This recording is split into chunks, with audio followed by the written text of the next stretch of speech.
আসে। মাম্মা, আমি আর ওই বাড়ি ফিরে যাব না, আমি ঝগড়া করে চলে এসেছি। বেবি, তুমি কাঁদছো কেন? তোমার চোখে জল কেন? তুমি তুমি শুনবে? জানো ও আমাকে কি করেছে? আমার উপর চিৎকার করেছে, আমাকে বকেছে। আমি এত কাঁদলাম, আমাকে একবারের জন্য একটু চুপ করাতেও আসলো না। আমি ঝগড়া করে চলে এসেছি। হোয়াট? ও আমার বেবিকে এইভাবে বকেছে, আমার বেবি কেঁদেছে, তাও চুপ করাতে আসেনি? উফ, আমি ওকে তো কতবার বলেছিলাম যে তোমার সাথে যেন কোনো রকম ঝামেলা না করে। উফ, এনাফ।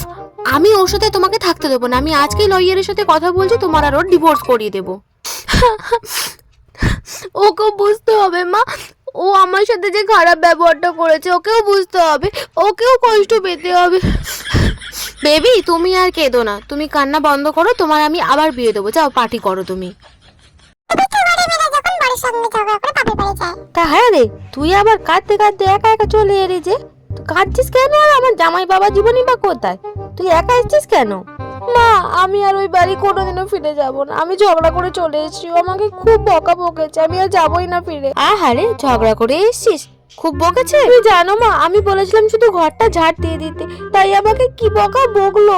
আমি খুব কাঁদলাম, তাও একটু চুপ করলো না। এ কথা আমি কোনোদিনও বিশ্বাস করি না। আমি হুট করে যখন তোদের বাড়িতে চলে গেছিলাম, তখন গিয়ে দেখলাম তুই আমার জামাই বাবাকে দিয়ে ঘর মোছাস, বাসন মাজাস, জামা কাপড় কাচাস, ঘরে সব কাজ করাস। আর তুই বলছিস ও তোকে বকেছে ঘর ঝাড় দেওয়ানি? আমি জানি তুই কি জিনিস, তোকে ছোট থেকে বড়টা তো আমিই করেছি। আমি জানবো তো কে জানবে? তুমি এরকম বলতে পারো না, তুমি তো আমার মা, আমার হয়ে কি কথা বলতে পারো না তুমি? ভালো কথা বলছি, বাড়ি চলে যা। যেদিন জামাই বাবাকে নিয়ে আসবি সেদিন এই ঘরে আসবি, তার আগে আর ঘরে ঢুকবি না। নিজের মাও আর নিজের রইলো না, চলেই যাবো আমি।